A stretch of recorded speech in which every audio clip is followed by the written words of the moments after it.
पहले तो चुनाव आयोग की जो भूमिका है ये बहुत अजीब है कि देश के प्रधानमंत्री और मुख्यमंत्री के हिसाब से आप चुनाव का कार्यक्रम बनाते हैं। जब मोदी जी उद्घाटन कर लेंगे तो तारीखों की घोषणा होगी, जब योगी जी उद्घाटन कर लेंगे तब तारीखों की घोषणा होगी, जब उनके लिए सुविधाजनक नहीं होगा तो अयोध्या का चुनाव नहीं होगा, जब उनके लिए सुविधाजनक नहीं होगा तो तारीखें यूपी के उपचुनाव की बढ़ा दी जाएंगी। ये चुनाव आयोग पे गंभीर सवाल है जो उन्होंने तारीखें उत्तर प्रदेश के उपचुनाव की बढ़ाई है, नंबर एक। दूसरी बार अखिलेश जी से बहुत ही सार्थक और अच्छी बातचीत हुई। उत्तर प्रदेश के उपचुनाव में आम आदमी पार्टी समाजवादी पार्टी के कैंडिडेट्स के लिए प्रचार भी करेगी और जहां भी जरूरी हुई सभाओं में हम लोग जाएंगे भी।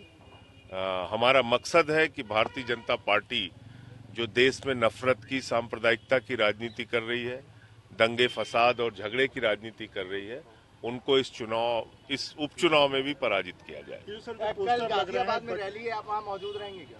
देखिए, ऐसा है, पोस्टर का जो आप सवाल उठा रहे हैं, जो लोग कोई काम नहीं कर, भाई चुनाव में आपको क्या बताना होता है कि भारतीय जनता पार्टी के डबल इंजन सरकार की ये उपलब्धि है, हमने इतना रोजगार दिया, इतना स्कूल बनाया, इतना अस्पताल बनाया, इतनी सड़कें बनाई, तो ये तो बताने के लिए है नहीं योगी जी के पास, तो पोस्टर वार में लगे हुए हैं, बांटेंगे कटेंगे कर रहे हैं।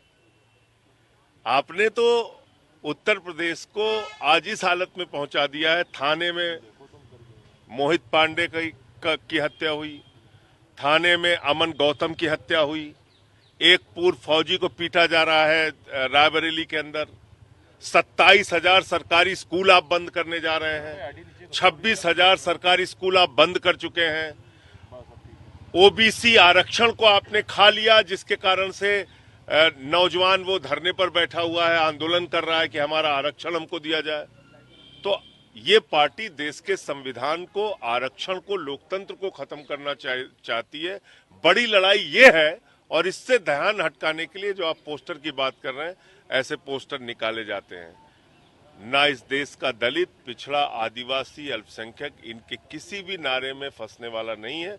सब मिलके बीजेपी को हराएंगे। जो कह रहे हैं ना बटेंगे, तो दलित, पिछड़ा, आदिवासी, अल्पसंख्यक बिना बटे बीजेपी को हराने का काम करेगा। पोस्टर में ये सरकार हिंदू जाति में बटेंगे तो बांग्लादेश जैसे कटेंगे, इस तरीके। देखिए, ऐसा है, हिंदू किसको मानते हैं? ये रामनाथ कोविंद जी को हिंदू मानते हैं? देश के राष्ट्रपति थे, क्योंकि वो दलित समाज से आते हैं, इनको मंदिर के शिलान्यास में उनको नहीं बुलाया गया। प्रभु श्री राम के मंदिर के शिलान्यास में श्री रामनाथ कोविंद जी को नहीं बुलाया गया, जो तत्कालीन राष्ट्रपति थे। मौजूदा राष्ट्रपति श्रीमती द्रौपदी मुर्मू जो आदिवासी समाज से आती हैं, मंदिर के उद्घाटन में उनको नहीं बुलाया गया। किसको हिंदू मानते हैं ये? अखिलेश यादव जी एक मंदिर में चले गए पूजा करने पत्नी के साथ, तो उसको धुला गया गंगा जल से। किसको हिंदू मानते हैं ये लोग? इनके हिंदू की परिभाषा क्या है? 100 साल हो गए आरएसएस को बने हुए, एक दलित और पिछड़े का नाम बता दीजिए जो आज तक आरएसएस का प्रमुख रहा हो। एक दलित और पिछड़ा मैं पूछ रहा हूं आपसे, 100 साल के अंदर। तो हिंदू किसको मानते हैं? बीजेपी वाले किसको हिंदू मानते हैं? पूछिए उनसे।